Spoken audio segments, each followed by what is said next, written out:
Hello guys, അപ്പം നമ്മൾ ഇന്ന് കണ്ടക്ട് ചെയ്യാൻ പോകുന്നത് എല്ലാവരും ഇന്നത്തെ നമ്മുടെ ഒരു സ്റ്റേജിൽ എല്ലാവരും നീറ്റ് എഴുതി എക്സാം എഴുതി ഒന്നുകിൽ ഡോക്ടർ ആവുക അല്ലെങ്കിൽ മെഡിക്കൽ ഫീൽഡിലേക്ക് തന്നെ കൂടുതൽ പോകുന്ന ജോബ്സാണ് എല്ലാവരും റിസർച്ച് ചെയ്തുകൊണ്ടിരിക്കുന്നത്. ആസ് യൂഷ്വൽ എല്ലാ സ്റ്റുഡൻസിനും ഈ നീറ്റ് എഴുതുക എന്നുള്ളത് പോസിബിൾ അല്ല. കാരണം അത്യാവശ്യം കുറച്ച് പഠിക്കുന്ന കുട്ടികൾ അല്ലെങ്കിൽ ഒരുപാട് ബ്രില്യൻസ് ആയിട്ടുള്ള കുട്ടികൾ അല്ലെങ്കിൽ അതിന് ഒരുപാട് ഫോക്കസ് ചെയ്യുന്ന കുട്ടികൾക്ക് മാത്രമാണ് ഈ നീറ്റ് എഴുതുക അല്ലെങ്കിൽ അങ്ങനത്തെ ജോബ്സിനൊക്കെ പോകാൻ പറ്റുള്ളൂ, അല്ലെങ്കിൽ അത്ര സാലറി ഉള്ള ജോബ്സിന് കയറാൻ പറ്റുള്ളൂ എന്നൊക്കെ നമ്മുടെ തന്നെ മൈൻഡിലുള്ളൊരു മൈൻഡ് സെറ്റാണ്. അങ്ങനെ ആവൂ, അങ്ങനെ ഉണ്ടാവൂ എന്നൊക്കെ. പക്ഷേ ഈ നീറ്റ് എഴുതാതെ തന്നെ നമുക്ക് ഹൈലി സാലറിയുള്ള കുറച്ച് ജോബ്സ് ഉണ്ട്. അത് എന്തൊക്കെയാണെന്നും അതിനെക്കുറിച്ചുള്ള ഡീറ്റെയിൽസുമാണ് നമ്മൾ ഇന്നത്തെ വീഡിയോയിൽ പറയാൻ പോകുന്നത്. ഒന്നാമത്തെ എന്താ വെച്ചാൽ, നമ്മളിപ്പോൾ പറഞ്ഞ പോലെ തന്നെ നീറ്റ് ഇല്ലാതെ തന്നെ മെഡിക്കൽ ഫീൽഡിൽ തന്നെ നമുക്ക് നീറ്റ് എഴുതാതെ കിട്ടുന്ന ജോലികൾ എന്തൊക്കെയാണെന്നുള്ളതാണ് പറയുന്നത്. അത് നീറ്റ് ഇല്ലാണ്ട് ഇപ്പോൾ ജോബ് കിട്ടുമോ, അത് പോസിബിൾ ആണോ എന്ന് ചോദിക്കുന്നവർക്ക്, പക്ഷേ നീറ്റ് ഇല്ലാണ്ട് കിട്ടുന്ന ജോലികൾ ഒരുപാടുണ്ട്. അതിനെക്കുറിച്ചുള്ള ഇപ്പോൾ നമ്മൾ പറഞ്ഞ പോലത്തെ ഒരു കരിയറുകൾക്ക് പുറമെ നമ്മുടെ ഇന്ത്യയിൽ തന്നെ ഈ ഉയർന്ന ശമ്പളമുള്ള മെഡിക്കൽ ഇതിൽ തന്നെ കരിയർ ഓപ്ഷനുകളിൽ നീറ്റ് മിക്കതിനും ഇപ്പം സെലക്റ്റഡ് ആയിട്ടുള്ള കുറച്ചിതിന് മാത്രമാണ് നീറ്റ് വേണ്ടത്. ഇതിനൊന്നും നീറ്റ് പരീക്ഷയുടെ ആവശ്യമേ ഇല്ല. അങ്ങനെയുള്ള ജോബ്സ് ഇപ്പം എന്തൊക്കെയാണെന്ന് ചോദിച്ചു കഴിഞ്ഞാൽ, ഒക്യുപ്പേഷണൽ തെറാപ്പി ഉണ്ട്, ന്യൂട്രീഷൻ ആൻഡ് ഡയറ്റിക്സ് ഉണ്ട്, ഫോറൻസിക് സയൻസ് ഉണ്ട്, വെറ്ററിനറി സയൻസ് ഉണ്ട്, ഫാർമസി ഉണ്ട്, ഫുഡ് ടെക്നോളജി ഉണ്ട്, പബ്ലിക് ഹെൽത്ത് ഉണ്ട്, ജെനറ്റിക്സ് ഉണ്ട്, ന്യൂക്ലിയർ മെഡിസിൻ. ഇതൊക്കെയാണ് മെയിനായിട്ട് നമുക്ക് നീറ്റ് ഇല്ലാണ്ട് തന്നെ ഹൈലി സാലറി കിട്ടുന്ന ജോബ്സ്. നമ്മുടെ ഇന്ത്യയിൽ തന്നെ ഹൈലി സാലറി കിട്ടാൻ സാധ്യതയുള്ളതും ഇപ്പം ഒരുപാട് പേര് അതിന് ചേരുന്നതുമായിട്ടുള്ളൊരു കരിയർ ഇത്രയും ജോബ്സ്. പിന്നെ അതുപോലെ തന്നെ നമുക്ക് സംശയമുള്ളൊരു കാര്യമാണ്, നമ്മൾ നീറ്റ് ഇല്ലാതെയാണ് നമ്മൾ ഒരു മെഡിക്കൽ കരിയറിലേക്ക് നമ്മളിപ്പോൾ ആലോചിച്ചുകൊണ്ടിരിക്കുന്നത്. അന്നേരത്തേക്ക് നമ്മൾ എന്തിനാണ് കൂടുതൽ നമ്മൾ ഇമ്പോർട്ടൻസ് കൊടുക്കേണ്ടത് എന്ന് എല്ലാവർക്കും ഉള്ളൊരു ഡൗട്ടാണ്. ഇപ്പം നമ്മൾ നീറ്റില്ലാതെ ഒരു മെഡിക്കൽ കരിയർ തിരഞ്ഞെടുക്കുമ്പോഴത്തേക്കും നമ്മളുടെ താല്പര്യങ്ങൾ എന്തൊക്കെയാണ്, അല്ലെങ്കിൽ നമ്മുടെ എല്ലാം നമ്മുടെ താല്പര്യങ്ങൾക്കനുസരിച്ച് അല്ലെങ്കിൽ നമ്മുടെ കഴിവുകളെ അനുസരിച്ച് നമ്മുടെ ശക്തികൾ, വീക്ക് പോയിൻറ്റ്സ്, വീക്ക്നെസ്, അങ്ങനെയുള്ള കാര്യങ്ങളനുസരിച്ച് നമ്മുടെ കരിയർ എന്തൊക്കെയാണ്, നമ്മളെ കരിയർ ലക്ഷ്യങ്ങളനുസരിച്ച് ഇതൊക്കെയാണ് നമ്മൾ മെയിനായിട്ട് ഫോക്കസ് ചെയ്യേണ്ട.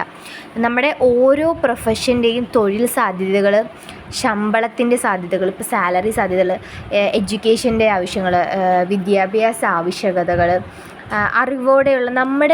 അറിവോടെയുള്ള തീരുമാനമെടുക്കുന്നതിനുള്ള പുരോഗതിക്കുള്ള അവസരങ്ങൾ, ഇതൊക്കെ എന്തൊക്കെയാണെന്നാണ് നമ്മൾ ആദ്യം അന്വേഷിച്ചറിയുക.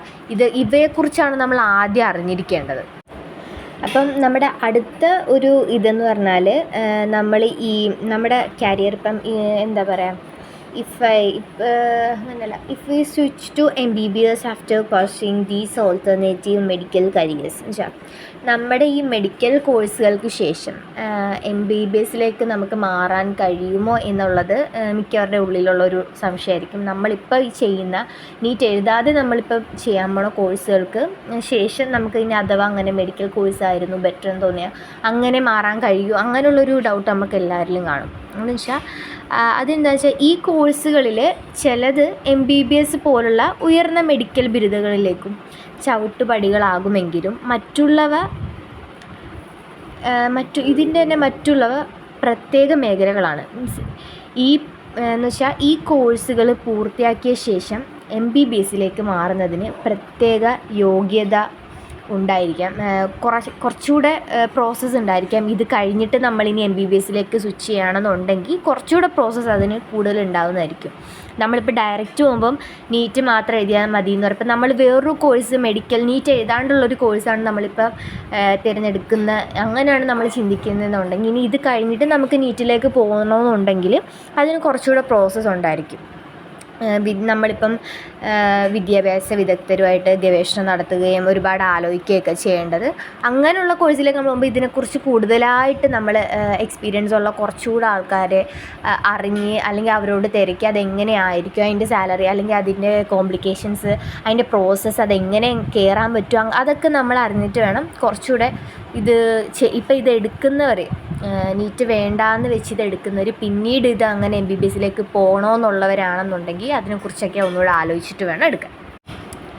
ഇനി നമ്മുടെ ഈ 2025 എല്ലാവരും പറയുന്നുണ്ട് നീറ്റില്ലാതെ നമുക്ക് നഴ്സിംഗ് ചെയ്യാൻ പറ്റില്ല, അല്ലെ നീറ്റില്ലാതെ എനിക്ക് നഴ്സിംഗ് ചെയ്യാൻ പറ്റുമോ ചേച്ചി, നീറ്റില്ലാതെ എനിക്ക് നഴ്സിംഗ് ചെയ്യൽ നടക്കുമോ, പോസിബിളാണോ എന്നൊക്കെ ചോദിക്കുന്നുണ്ട്.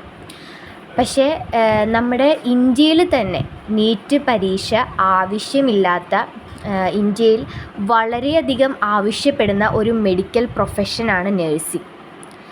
വിവിധ ക്രമീകരണങ്ങളിൽ രോഗികൾക്ക് പരിചരണം നൽകിക്കൊണ്ട് നഴ്സുമാർ ഡോക്ടർമാർക്കും ആരോഗ്യ പരിപാലനവും വിദഗ്ധർക്കുമൊപ്പം പ്രവർത്തിക്കുന്ന ഒരു ഇതാണ് നഴ്സിംഗ് എന്ന് പറയുന്നത്. ഇന്ത്യയിലെ ഒരു നഴ്സിൻ്റെ ശരാശരി ശമ്പളം നമ്മൾ പറയേണ്ട ആവശ്യമില്ല. ഏകദേശം ആനുവൽ ഇൻകം ഒരു 4,50,000 ആണ് മാക്സിമം വരുന്നത്. ഇനി കൂടുകയും കുറയാൻ ചാൻസ് വളരെ കുറവാണ്, ഇനി അതിൽ കൂടാനുള്ള ചാൻസ് വളരെ കൂടുതലുമാണ്.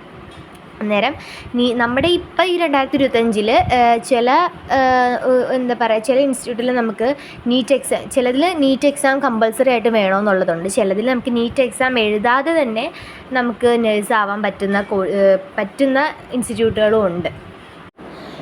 അടുത്തത് നമ്മളിൽ എല്ലാവർക്കും ഉണ്ടാവുന്നൊരു ചോദ്യമാണ്, ഇപ്പം നമ്മൾ is there a comprehensive guide available for medical careers without NEET? നമുക്ക് നീറ്റ് ഇല്ലാതെ ഒരു മെഡിക്കൽ കരിയറിനായി ഒരു ഗൈഡ് ലഭ്യമാണോ, അല്ലെങ്കിൽ നീറ്റ് ഇല്ലാതെ നമുക്ക് ചെയ്യുന്നതിനായിട്ടൊരു പ്രത്യേക ഗൈഡ് ലഭ്യമാണോ എന്നൊക്കെ ഉള്ളത് നമുക്ക് എല്ലാവരിലും ഉള്ളൊരു ക്വസ്റ്റ്യനാണ്.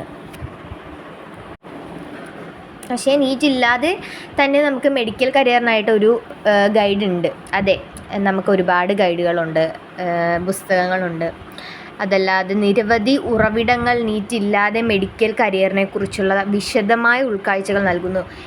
ഈ നീറ്റ് ഇല്ലാതെ നമുക്ക് എങ്ങനെ മെഡിക്കൽ ഇതിലേക്ക് ചേരാം, ഇതല്ലാണ്ട് ഒരുപാട് ഓപ്ഷൻസ് നമുക്ക് ഉണ്ടെന്നൊക്കെ പറയുന്ന ഒരുപാട് ഗൈഡ്സ് ഉണ്ട്.